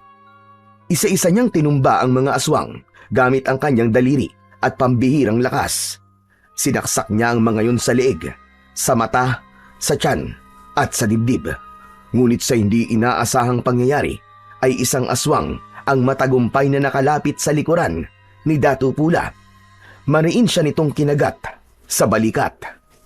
Napasigaw si Dato Pula at agad na siniko ito ng malakas, pero sinundan pa yon ng iba pang aswang. Kinalmot at kinagat siya ng mga yon sa iba't ibang parte ng kanyang katawan. Nadulas na siya sa sarili niyang dugo hanggang sa tuluyan na siyang bumagsak sa malamig na lupa. Halos hindi na siya makahinga sa dami ng kanyang sugat. Nanlalabo na rin ang kanyang paningin. Nanginginig na ang kanyang katawan at ramdam na ramdam niya ang bigat ng bawat sugat na kanyang tinamo. Sa ilalim ng mga bituin at buwan, habang nakapalibot ang mga aswang sa kanya, ay unti-unting pumikit ang mga mata ni Dato Pula at tuluyan na siyang niyakap ng kadiliman. Sa pagkawala ng malay ni Dato Pula, ay inakala niyang yun na ang kanyang katapusan.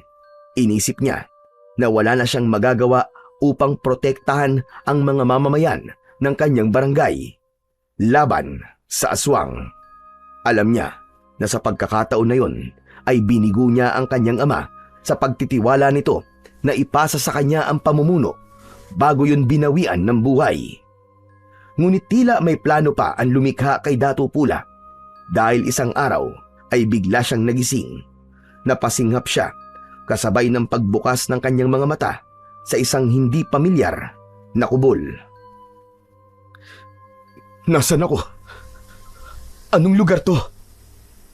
Iginala niya ang paningin sa paligid upang maghanap ng pamilyar na bagay, ngunit wala siyang nakita. Sinubukan niyang bumangon, ngunit mabigat ang kanyang katawan at kahit konting galaw lang ay may nararamdaman siyang masakit. Hanggang sa isang matandang lalaki na may dalang mga dahon ang pumasok sa kubol. Agad yung nakilala ni Dato' Pula. Walang iba kundi si Amang Ato. Tila nagulat ito nang makitang gising na siya at nabitiwan nito ang mga hawak nitong dahon.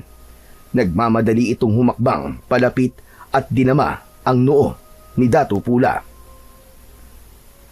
Salamat naman at nagising ka na, mahal na Dato. Ang akala ko ay babawian ka na ng buhay. Amang Ato, paano po ako napunta dito? Ang huli ko pong naaalala ay sinalakay ako ng napakaraming aswang at napatay nila ako. Hindi ka nila napatay, mahal na Dato. Dahil buhay ka. Andito ka sa aking kubol. Dito ka namin dinala ni Oryang nang matagpuan ka niya sa kagubatan. Si Nanang Oryang? Opo, mahal na Dato. Ayon sa kanya, ay sinundan ka niya nung gabi na sinalakay ka ng mga aswang at nasaksihan niya kung paano kanila pinagtulungan. Hindi kanya nagawang tulungan dahil sa takot. Nang iwanan ka ng mga aswang at inakala nilang patay ka na, ay saka ako tinawag ni Oryang upang magpatulong. Nagkasundo kami na dito ka muna pansamantala sa aking kubol. Maraming salamat po sa inyo ni Nanang Oryang. Utang ko po sa inyo ang aking pangalawang buhay. Ngunit kailangan ko na pong bumalik sa aking barangay. Kailangan po ko rin ng aking nasasakupan. Tinubukang bumangon ni Dato' Pula, ngunit hindi niya talaga kaya. Tinatalo siya ng kirot ng mga sugat sa iba't ibang parte ng kanyang katawan. Huwag mong pilitin ang sarili mo, Dato' Pula. Sariwa pa ang mga sugat mo. Matatagalan pa bago gumaling ang mga yan dahil masyadong malalalim. Mas makakabuti po kung magpahinga ka na muna at hayaan mo kung gamutin ka. Hindi maaaring nandito lamang ako, Amang Ato. Dapat ay makita ko ng mga tao sa aking barangay. Kailangan kong bumawi sa kanila sapagkat napakalaki ng aking pagkukulang sa kanila. Mahal na Dato, ikinalulungkot ko. Ngunit sa ngayon ay hindi kita hayaan na umalis sa iyong kalagayan. Isa pa, marami na ang nagbago sa nakalipas na mga araw, lalo na sa inyong barangay. Mga araw? Anong ibig mong sabihin, Amang Ato? At anong pagbabago ang iyong tinutukoy? Sa aking palagay, ay mas makabubuti kung si Oryang na lamang ang magpaliwanag sa inyo. Tatawagin ko muna siya at ikukuha ko na rin ikaw ng makakain at inumin. Hindi na naging mapilit pa si Dato' Pula. Naisip niya na mas alam ni Amang Ato ang kalagayan ng kanyang katawan dahil matagal na itong albularyo. Nang umalis si Amang Ato, ay nahulog sa malalim na pag-iisip si Dato' Pula. Labis siyang nabahala sa sinabi ni Amang Ato na pagbabagong nangyari sa kanyang barangay. Hindi nagtagal ay bumalik si Amang Ato kasama si Oryang.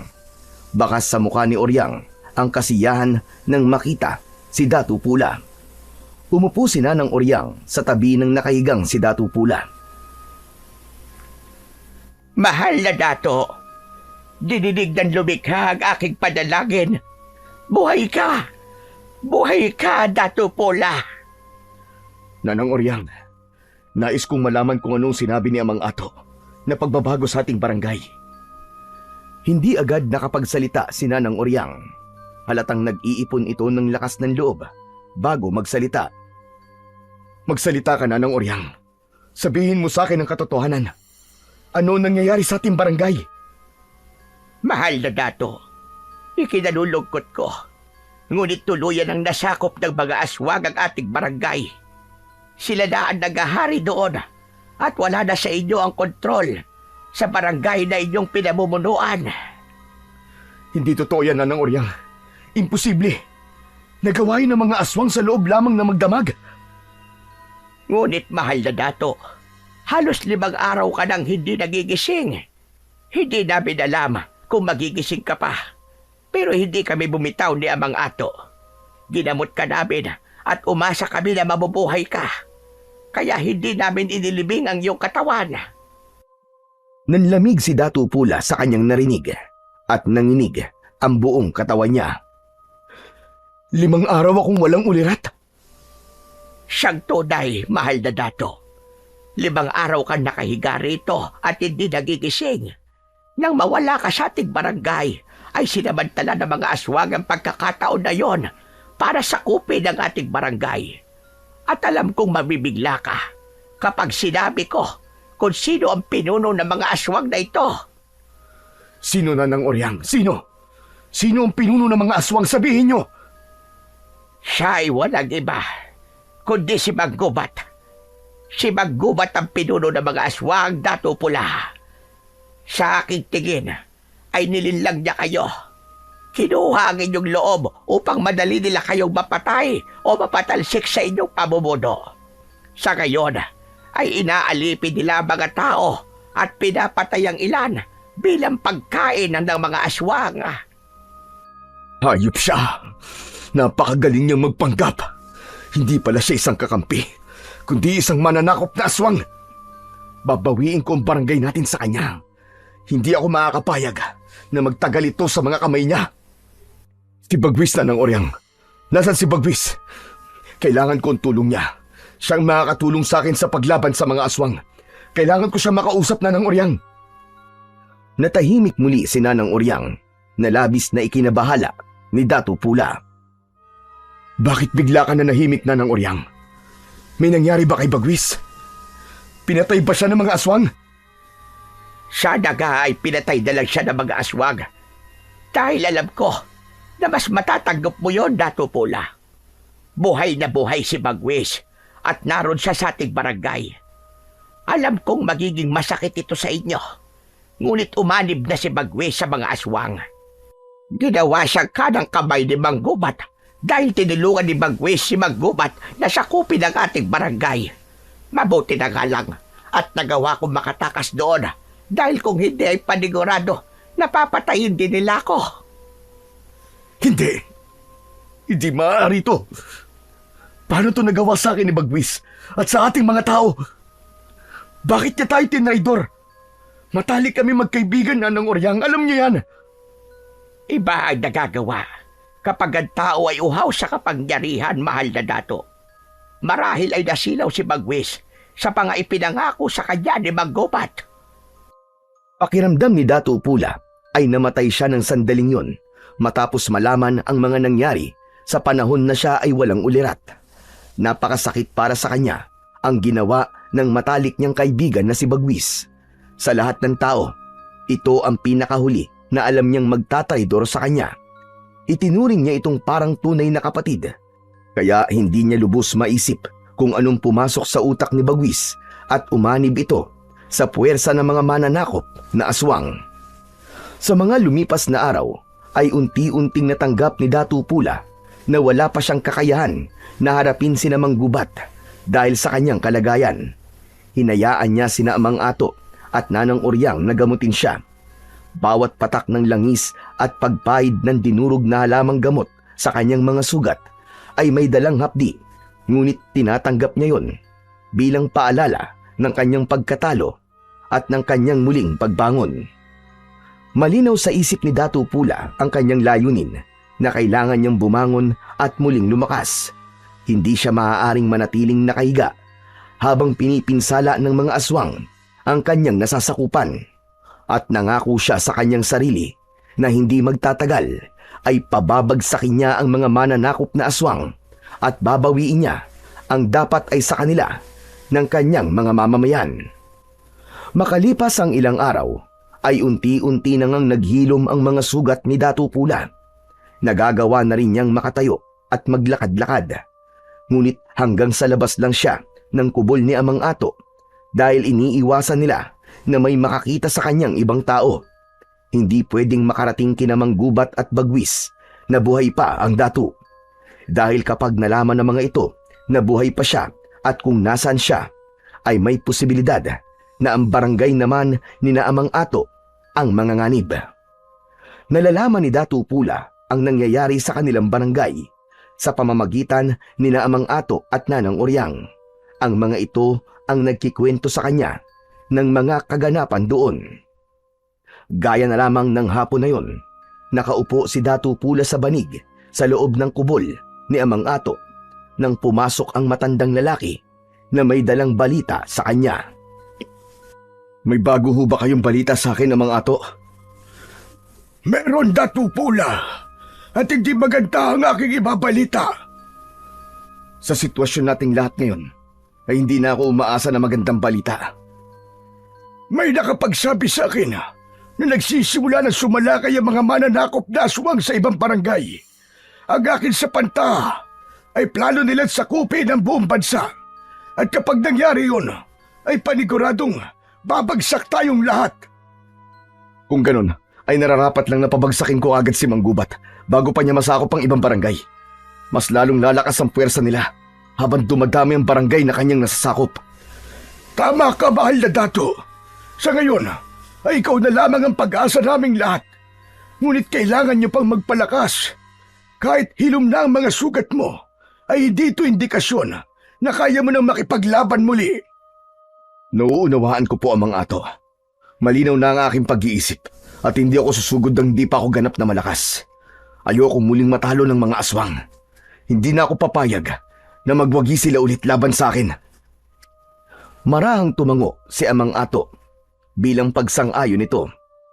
Sa kabila ng pagkatalo noon ni Dato Pula sa mga aswang, ay malakas pa rin ang paniniwala niya na aayon pa rin sa kabutihan ang pagkakataon. At hindi magtatagal ay muling babalik sa normal ang kanilang mga buhay.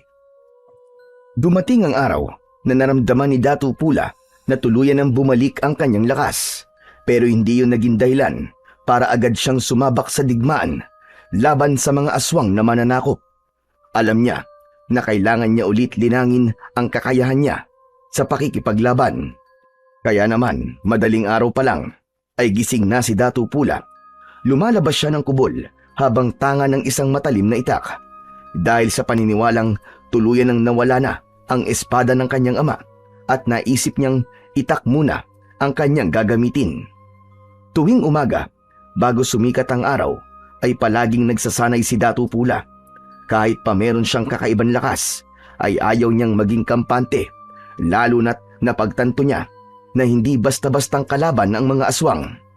Hindi na siya papayag na maulit muli ang pagkagapi niya sa mga aswang at ipapakita niya sa mga ito kung ano ang kaya niyang gawin para lang bawiin ang barangay na sinakop ni Manggubat.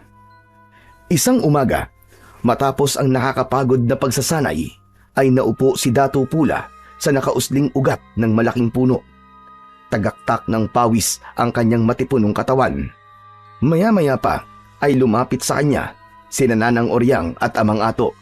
Napansin niya ang isang mahabang bagay na nakabalot sa pulang tela na dala ni Nanang Oryang.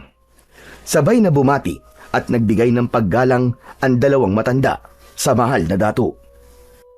Mahal na Dato, ano na po ang lagay ng inyong pagsasanay? Maayos na po, Nanang Oryang. Pakiramdam ko ay handa na ako anumang oras. Kailangan ko lamang malaman kung kailan ang tamang oras ng aking pagsalakay. Kung kailangan niyo po ng tulong, ay sasabihan ko ang aming dato upang matulungan ka, Dato Pula. May mga hukburin kami na nakahandang tumulong sa inyo kung kinakailangan. Ngayon pa lang ay iparating mo na ang aking pasasalamat sa inyong dato. Amang Ato, hindi ko to kakayanin na mag-isa. Kaya malaking bagay kung merong tutulong sa akin. Humakbang si Nanang Oryang papalapit kay Dato Pula. Mahal na Dato, may isa pang maaaring makatulong sa inyo. Tanggapin mo ang bagay na ito. Inabot ni Nanang Oryang ang bagay na nakabalot sa pulang tela at nagtatakang tinanggap naman yun ni Dato Pula. Inalis niya ang pulang tela at nanlaki ang kanyang mga mata nang malaman niya na yon ang espada ng kanyang ama. Hindi makapaniwalang napatingin si Datu Pula kina Nanang Oryang at Amang Ato. "Ang espada ng aking ama! Paano niyo po ito nakuha? Ang buong akala ko nawala na ito." Nakita namin yan sa gubat kung saan kasi nalakay ng mga aswang. Kinuha namin ang espadang yan dahil alam naming pamana pa yan ng inyong ama. Tumayo si Datu Pula at bahagyang yumukod sa dalawang matanda. "Ako po ay lubos na nagpapasalamat sa inyo, Nanang Oryang at Amang Ato. Napakalaki po ng tulong niyo sa akin. Sa kabila ng aking pagkatalo sa mga aswang, ay hindi kayo nawalan ng paniniwala sa akin. Maraming salamat po sa inyo." Dahil hindi kaya burahin ng isang beses na pagkakamali ang magagandang bagay na yung nagawa, Datu Pula. Saksi ako sa iyong paglaki at nakita ko ang kabutihan sa iyong puso gaya ng iyong ama. Kaya hindi ka namin iiwanan sa laban na ito. Hindi man namin kayang humawak ng sandata, ay tutulong kami sa iyo sa paraang alam namin. Naluha si Datu Pula sa sinabing yun ni Nanang Oryang. Tinapik naman ni Amang Ato ang balikat ni Datu Pula. Mas lalong lumakas ang loob niya dahil nasa kanya ng muli ang sandatang ipinamana sa kanya ng yumao niyang ama. Pakiramdam niya tuloy ay kasama niya pa rin ang tatay niya sa nalalapit niyang pagharap sa mga mananakop na aswang.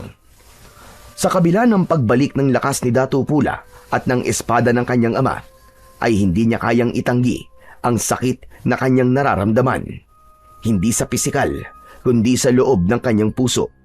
Sa tuwing naiisip niya ang pagtataksil na ginawa ng matalik niyang kaibigan na si Bagwis sa kanya, ay hindi niya maiwasang masaktan. Isang umaga, hindi napigilan ni Datu Pula na magtungo sa kanilang barangay upang personal niyang makita ang kalagayan ng mga tao roon. Nagtakip siya ng balabal sa muka upang walang makakilala sa kanya. Isinabit niya sa bewang ang espada.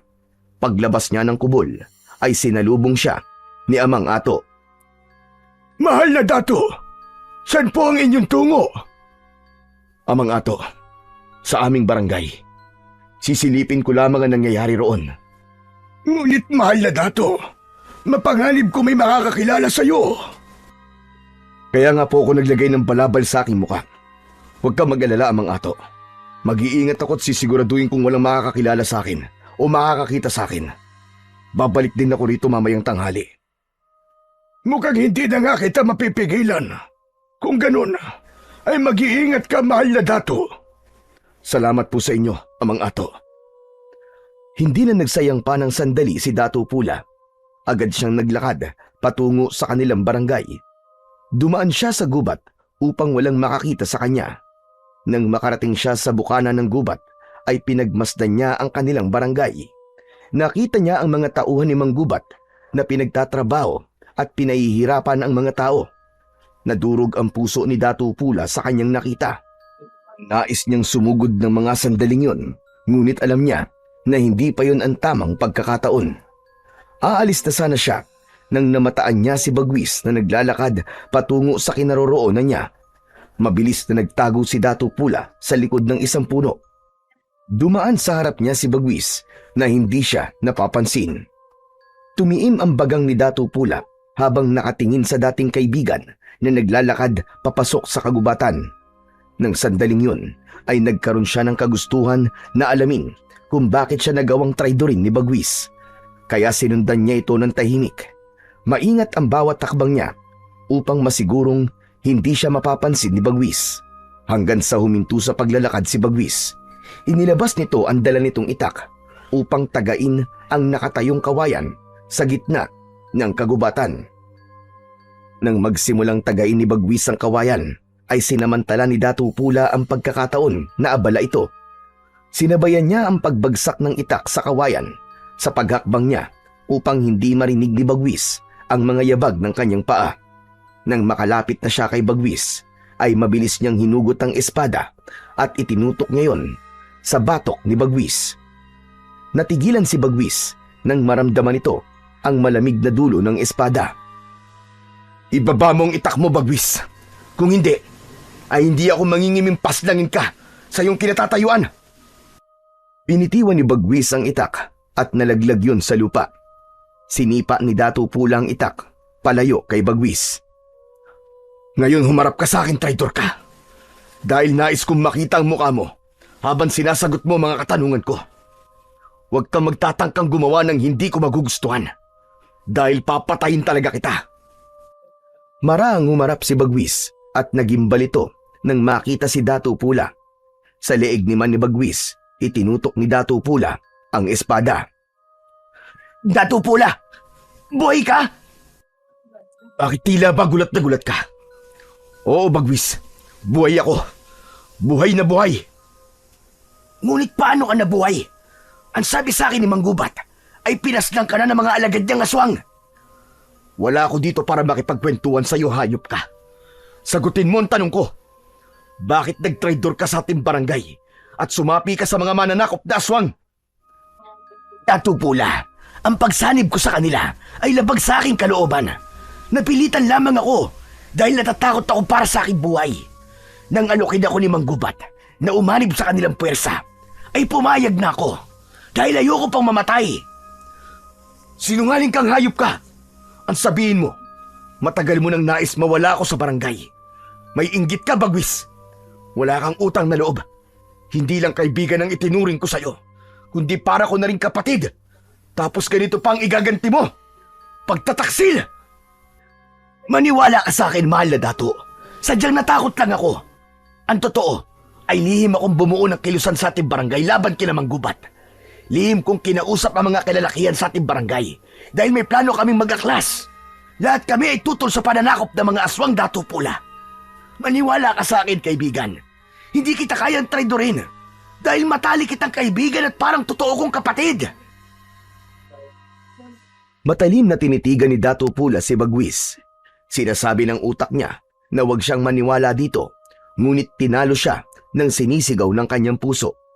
Mas naniwala siya na hindi siya kayang pagtaksilan ni Bagwis dahil para na silang magkapatid. Sa huli ay ibinaba ni Dato Pula ang espada at binalik yun sa kaluban nito. Isang malalim na paghinga ang pinakawalan ni Bagwis na para bang alam na nito na ligtas na siya sa bingit ng kamatayan. Biglang umiyak si Bagwis at walang babala na niyakap nito ng mahigpit si Dato Pula. Salamat buhay ka, Dato Pula. Labis ako nalungkot nung sinabi sa akin ni Manggubat na ikaw ay patay na. Tinapik ni Dato Pula ang likod ni Bagwis at kumalas ito sa pagkakayakap sa kanya. May dahilan kung bakit hindi ako namatay ng gabing yon. Hindi pa ako maaaring mamatay dahil kailangan ko pang palayain ang ating barangay mula sa mga aswang na mananakop. Ngunit paano ka nabuhay? Sino nagligtas sa'yo? Sa ngayon, ay nais ko munang maging lihim kung bakit ako nakaligtas. Nais ko ring humingi ng tawad kung pinagtangkaan ko ang iyong buhay. Sadyang ako ay galit lang sa'yo dahil nalaman ko nga na umanib ka sa mga aswang. Totoong yung nalaman. Ngunit gaya ng sinabi ko, umanib ako sa kalaban upang iligtas ang aking sarili dahil plinano ko na noon na gumawa ng kilusan laban sa mga aswang na yon. Marami na kaming kasapi, Dato Pula. At sigurado ko na mabubuhayan sila ng loob kapag nalaman nila na ikaw ay buhay pa. Salamat sa iyong ginagawa para makalaya ang ating barangay sa mga aswang. Paumanhin kung pinagdudahan kita, Bagwis. Naiintindihan kita, Dato Pula. Wala kang dapat na ihingiin ng tawad sa akin. Nakita kong sitwasyon sa ating barangay. Inaalipin ng mga aswang ang mga tao at labis na nadurog ang aking puso. Dapat ay kumilos na tayo sa lalong madaling panahon para sa isang malaking himagsikan. Sa ngayon ay wala pa kaming kakayahan na maghimagsik dahil kulang pa kami ng mga sandata. Nag-iipon pa kami at lihim kaming gumagawa ng mga armas. Ngunit dahil nandito ka na, mas malakas na ang posibilidad na manalo tayo laban sa mga aswang. Naaalala ko, mamayang gabi ay magkakaroon kami ng pagpupulong. Kung nais mo ay magtungo ka sa aking kubol. Matutuwa ang ating mga mandirigma kapag ikaw ay kanilang nakita. Kung ganun, magtutungo ako sa inyong pagpupulong mamayang gabi. Mas makakabuti kung alam ko ang inyong plano. Ang tunay, Dato Pula, ipapaalam ko na rin sa'yo na nasa tabi ng ilog ang aming kubol. Nag-iisang kubol lang yun doon, kaya madali mong matutukoy kung saan ang pagpupulong. Aasahan ko ang iyong pagpunta mamayang gabi, Dato Pula. At masaya ko dahil buhay ka pa. Bagwis, kailangan ko nang umalis. Magkita na lamang tayo mamayang gabi. Mag-iingat ka. Ikaw rin, Dato Pula. Mag-iingat ka. Bagyang yumukod si Bagwis, saka tumalikod si Dato Pula para maglakad na palayo. Nang makalabas na siya ng gubat, ay nakahinga siya ng maluwag dahil nalaman niya, nakakampi pa rin pala niya si Bagwis. Nawala na ang sakit na nararamdaman niya nung nalaman niya na sumapi si Bagwis sa mga mananakop na aswang. Doon niya napagtanto na matalino talaga si Bagwis dahil naisip nitong linlangin si Namang Gubat upang mas madali nila itong mapatumba. Nang makabalik si Dato Pula sa kubol ni Amang Ato, ay sinalubong siya ng nag-aalalang si Oryang. Dato Pula, saan ka ba nanggaling? Kanina pa kita hinahanap. Hindi ko makita si Amang Ato, kaya wala akong mapagtanungan. Nanggaling ho ako sa ating barangay, Nanang Oryang. Tinignan ko sandali ang sitwasyon doon ng mga tao. Nakakaawa sila, Nanang Oryang. Ginawa na silang alipin ng mga aswang. At may nalaman pa ako sa pagpunta ko ron tungkol kay Bagwis. Nagkita kami, Nanang Oryang. Talaga? Nagkita kayo ng traidor mong kaibigan? Anong ginawa mo sa kanya? Binigwasan mo ba ng suntok sa muka? O ginilitan mo ba sa leeg?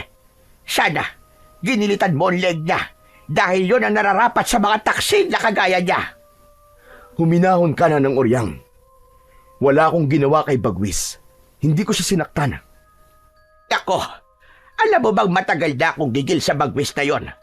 Kung ako ang nakaharap niya, ay dudukutin ko mga mata niya at ipapakain ko yun mismo sa kanya.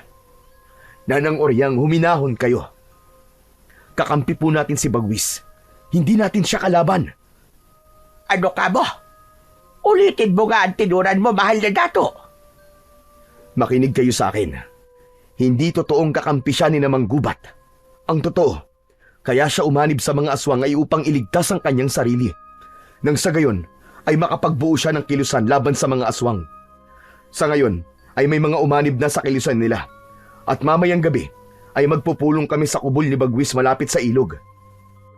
Hindi agad nakapagsalita si Nanang Oryang at bahagyang nanlaki pa ang mga mata nito. Ramdam ni Dato Pula na hindi ito makapaniwala sa nalaman.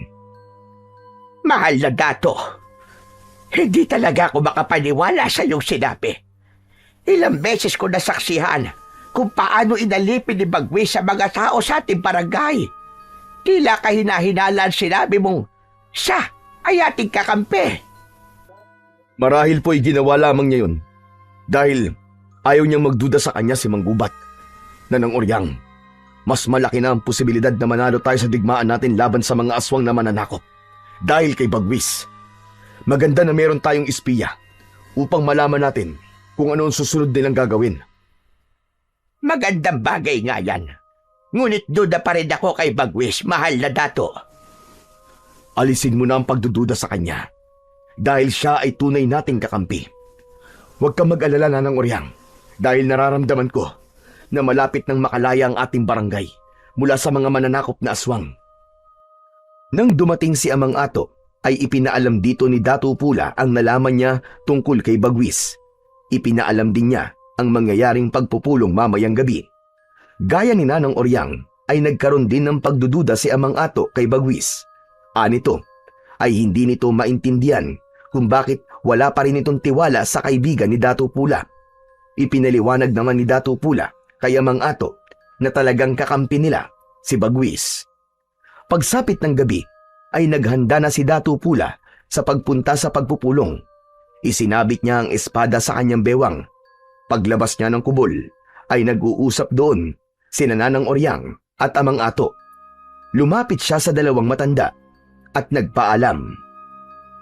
Mahal na Dato Pula, huwag ka na kayang tumuloy sa iyong pupuntahan. O kaya ay isama mo na lang kami ni Amang Ato. Nanang Oryang, huwag na kayo mag-alala sa akin. Magiging ligtas ako. dahil si Bagwis at ang mga kaanib sa kilusan ang aking kikitain. Nararapat lamang na naroon ako sa pagpupulong na yon upang malaman ko kung ano magiging hakbang namin para mabawi ang ating barangay sa mga aswang na mananakop. Mukhang hindi ka na namin mapipigilan. Kaya't mag-iingat ka na lamang, mahal na dato. Ngunit kapag hating gabi na at wala ka pa rin, ay susundan ka na namin doon. Kayo pong bahala, Amang Ato. Ngunit sigurado ko na buhay ako makakauwi dito. Paalam na po sa inyong dalawa. Matapos ang maikling pag-uusap, ay naglakad na si Dato Pula sa lugar kung saan gaganapin ang pagpupulong. Mabilis siyang nakarating sa nag-iisang kubol malapit sa ilog. Bago siya pumasok doon, ay luminga muna siya sa paligid upang makasiguro na walang aswang sa paligid. Sa pagpasok ni Dato Pula sa kubol, ay napakunot-no siya sapagkat walang kahit isang tao doon. Nagtungo siya sa gitna ng kubol at luminga. Ang tanging naroon ay isang gasera na may sindi. Hindi kaya nagkamali ako ng kubol na napuntahan? Bakit walang katao-tao dito? Nagdesisyon na lang si Dato Pula na lumabas. Natigilan siya nang makitang napakaraming aswang na nakapalibot sa kubol. Agad niyang hinugot ang kanyang espada at inihandaan sarili sa pakikipaglaban. Mula sa kumpul ng mga aswang ay lumabas si Manggubat at habang naglalakad ito papunta sa direksyon ni Dato Pula ay nagbabagong anyo ito hanggang sa tuluyan na itong naging aswang. Ngunit ang talagang gumulat kay Dato Pula ay ang paglitaw ni Bagwis sa kumpul ng mga aswang. Nakangisi ito ng nakakaloko at tumabi pa kay Manggubat. Bagwis, anong ibig sabihin nito? Hindi mo pa rin ba alam, Dato Pula? Nilinlang lang kita. Walang pagpupulong at walang kilusan. Lahat ng yon ay pawang kasinungalingan lamang upang madala kita sa lugar na to. Tama nga si Nanang Oryang at Amang Ato. Hindi dapat ako nagtiwala sa iyong traidor ka. Mahusay ang iyong ginawa, Bagwis. Ngayon ay may kasiguraduhan na ang kamatayan ng magiting na si Dato Pula.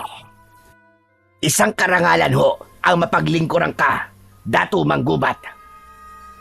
Yumukod pa si Bagwis kay Manggubat. At dahil doon, tapos na ako sa iyo, Bagwis. Wala ka ng silbi sa akin. Teka, anong ibig mong sabihin? Biglang isinaksak ni Manggubat ang matutulis nitong kuko sa dibdib ni Bagwis at dinukot nito ang puso nun. Hindi na nakapagbigay pa ng kahit na anong reaksyon si Bagwis dahil agad na bumagsak ang katawan nito sa lupa. Dinurog ni Manggubat ang puso ni Bagwis sa mga kamay nito at nakangising tumingin kay Dato Pula. Hindi makapaniwala si Dato Pula sa ginawa ni Manggubat kay Bagwis. Nasaktan siya sa pagkamatay ni Bagwis, ngunit alam niya na yon ang nararapat na kaparusahan para sa mga kagaya nitong traidor. Ngayon, ikaw naman ang aking papaslangin, Dato Pula. Hindi ako papayag na magtagumpay ka, Manggubat. Kung meron mang mamamatay ngayong gabi, ay ikaw yon at ang lahat ng mga alagad mo. Matapos yun, ay inutusan ni Manggubat ang mga alagad nito na atakihin si Dato Pula. Mabilis na sumugod kay Dato Pula ang ilang mga aswang. Nanlilisik ang mga mata ng mga yon at tumutulo ang malapot na laway na akala mo ay gutom na gutom. Hinalubong ni Dato Pula ang mga aswang at isa ang agad na napugutan ng ulo. Umikot siya, umatras ng kaunti at saka umataking muli. Bawat hiwa ng kanyang espada ay may kasamang matinding puwersa. Tumatalsik ang mga putol na katawan ng mga aswang. May isang aswang na sumunggab mula sa likod ni Dato Pula. Hinawakan niya ito sa balikat at malakas niya yung inihampas sa malaking bato sa kanyang kaliwa. Nagkabali-bali ang katawan ng aswang. Sumugod pa kay Dato Pula ang ilang aswang. Sa pagkakataon na yon ay ginamit na rin niya ang pambihira niyang lakas. May mga sinaksak siya gamit ang kanyang daliri. May mga tinamaan ng kanyang sipa at suntok. Tila walang kapaguran noon si Dato Pula kahit walang tigil ang pag-atake ng mga aswang sa kanya. At kahit isa sa mga yon ay hindi man lang siya nagawang masugatan. Bawat galaw ni Datu Pula ay may natutumbang aswang. Ang kanyang lakas ay maihahambing sa isang batalyon na mandirigma. Ngunit hindi nauubos ang mga halimaw. Patuloy ang pagdating ng mga yon na parang walang katapusan. Hanggang sa mula sa kung saan ay may narinig si Datu Pula na tunog ng tambuli. At sa kadiliman ng kagubatan ay lumitaw ang mga sulo na may apoy. Isa-isang nagsulputan ang mga mandirigmang buhat sa barangay ni Amang Ato. Tangan ang mga sibat, pana at gulok. Pinangunahan yun ni Datu Bagani na siyang namumuno sa barangay na yun. Hindi makapaniwala si Datu Pula sa kanyang nasaksihan. Nagtataka man siya kung paano nalaman ni Datu Bagani na naroon siya at nakikipaglaban. Ay hindi na muna niya yon inisip at muli siyang nakipaglaban sa mga aswang. At sa pagkakataon na yon ay hindi na siya mag-isa. Hanggang sa biglang lumitaw si Mang Gubat sa harapan ni Datu Pula. Walang laban ng mga mandirigmang yan sa lakas naming mga aswang! Huwag kang magsalita ng tapos, Mang Gubat! Dahil kakainin mo yung sinasabi mo! Yeah! Tapusin na natin ito! Datu Pula! Mabilis na sumugod si Mang Gubat. Sumalubong si Datu Pula at sinalag niya ang matutulis nitong mga kuko gamit ang kanyang espada. Kumiskis ang kuko ni Mang Gubat sa espada. Malakas siyang itinulak ng aswang. Napaatras siya at muling umatake si Mang Gubat. Sa bilis nito ay hindi niya nagawang iwasan ang pagbaon ng mga kuko nito sa kanyang balikat. Sumuko ko na lamang, Datu Pula. Huwag kang mag-alala dahil sisiguraduhin kong hindi mo mararamdaman ang iyong kamatayan. Hindi ako naging dato para sumuko. Ikaw ang humanda dahil kahit kailan, sa ngalan ng aking ama at ang aming mga batala, ay hindi kailanman magwawagi ang kasamaan laban sa kabutihan. Katapusan mo na, Mang Gubat! Magkakasunod na atake ang pinakawalan ni Datu Pula. Nagawa niyang masugatan sa dibdib si Mang Gubat gamit ang espada na sinundan niya ng malakas na sipa sa tiyan nito. Napaatras si Mang Gubat pero ngumisi ito at sa isang iglap ay naglaho ito sa paningin ni Datu Pula. Biglang tumalon mula sa itaas ng isang puno si Mang Gubat at bumagsak sa likuran ni Datu Pula. Naramdaman naman ni Datu Pula ang presensya ni Mang Gubat sa kanyang likuran. Mabilis siyang yumuko at sa hangin tumama ang matutulis nitong kuko. Umikot paharap si Datu Pula habang nakaluhod at itinarak niya ang kanyang espada sa tiyan ng pinuno ng mga aswang. Nanlaki ang mga mata ni Mang Gubat dahil sa pagkabigla. Inikot ni Datu Pula ang espada at hinila niya yon pataas. Mula sa tiyan hanggang sa leeg ni Mang Gubat ay isang malaking hiwa ang natanggap nito. Sa pagkamatay ni Mang Gubat ay tila nawala ng direksyon ang mga alagad nitong aswang. May ilan na nagtangkang tumakas, ngunit hindi pumayag ang mga mandirigma at hinabol ng mga ito ang mga aswang upang paslangin. Habang si Datu Pula ay nagpatuloy sa pakikipaglaban sa mga natitirang aswang hanggang sa wala nang natirang buhay sa mga yon, kahit isa. Matapos ang madugong laban, ay lumapit si Datu Pula kay Datu Bagani at lubos siyang nagpasalamat dito. Sa pagkakataon na yon, ay lumabas na si Nanang Oryang at Amang Ato mula sa pinagtataguan ng mga ito. Masayang lumapit ang dalawa kay Datu Pula. Huwag niyo pong sabihin na kayo nagsabi kay Datu Bagani kung saan ako magtutungo. Ama ka, mahal na Datu. Dahil hindi kami mapalagay ni Oryang, kaya kinausap namin si Datu Bagani upang ikay sundan. At hindi nga kami nagkamali dahil isang patibong ang inihanda sa iyo ni Bagwis. Maraming salamat po sa inyong dalawa. Sa pangalawang pagkakataon ay iniligtas niyo po ang aking buhay. Hindi na nagtagal doon sina Datu Pula. Naglakad na sila papunta sa barangay ni Datu Pula upang sabihin sa mga tao ang isang napakagandang balita. Matapos ang lahat, ay muling naibalik kay Datu Pula ang pamumuno sa kanilang barangay. Muling nagkaroon ng sigla ang mga tao dahil sa wakas ay nakalaya na sila sa mga mananakop na aswang. Bumalik na rin ang tiwala at respeto ng mga tao kay Datu Pula. Isang hapon, nagtungo si Datu Pula sa libingan ng kanyang ama. Ibinaon niya ang kanyang espada sa tabi ng libingan nito. Ama, nagtagumpay tayo mula sa mga mananakop na aswang. Nangangako ako na simula ngayon ay hindi ko nahahayaan na maulit ang pangyayaring yun.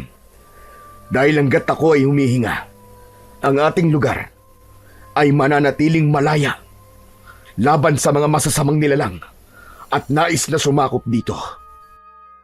At habang pinapanood ni Datu Pula ang paglubog ng haring araw, ay nanatili siyang nakatayo sa harap ng puntod ng kanyang magiting na ama. Dala niya sa kanyang puso ang pangako na handa siyang lumaban muli para sa kanyang bayan, laban sa lahat ng uri ng mananakop at kampon ng kadiliman. So yun na po mga idol, sana po ay nagustuhan nyo ang ating kwento sa araw na ito. Ngayon naman po ay dumako na po tayo sa inyong pinaka-nire-request at pinaka-hinihintay na shoutout portion. Ano pa pong hinihintay natin? Ito na po. Shoutout po at maraming salamat po sa inyo. Jepoy Adornado, shoutout po. Vilma Loreto, Herman Loreto, Geraldine Almonte at Delia Loreto. Maraming salamat po sa inyo sa walang sawang suporta at pakikinig. Shoutout din po Arlene Elardo. Shoutout daw sa mga magtutubig. Maraming salamat po sa inyo dyan sa inyong pakikinig. Shoutout po Anthony Y2I9D. Shoutout po from Paranaque sa Jamit's Eatery. Maraming salamat po sa lahat po ng kumakain dyan. Shoutout po Rosalie Britannico. Shoutout po Rosette Ersando. Maraming salamat sa walang sawang pakikinig. Shoutout po June Padilla from General Trias, Cavite. Shoutout po Jayran Kanja from Manila. Shoutout po Aba Senita from Hong Kong. Maraming salamat po sa lahat po ng mga OFW na walang sawang nakikinig sa akin pong channel. Shoutout po Rip Lonely. Shoutout po sa inyo. Shoutout po Rex Angelu. Maraming salamat po. Shoutout po Christy Odinya from Sapang Palay. Maraming salamat po sa inyo dyan.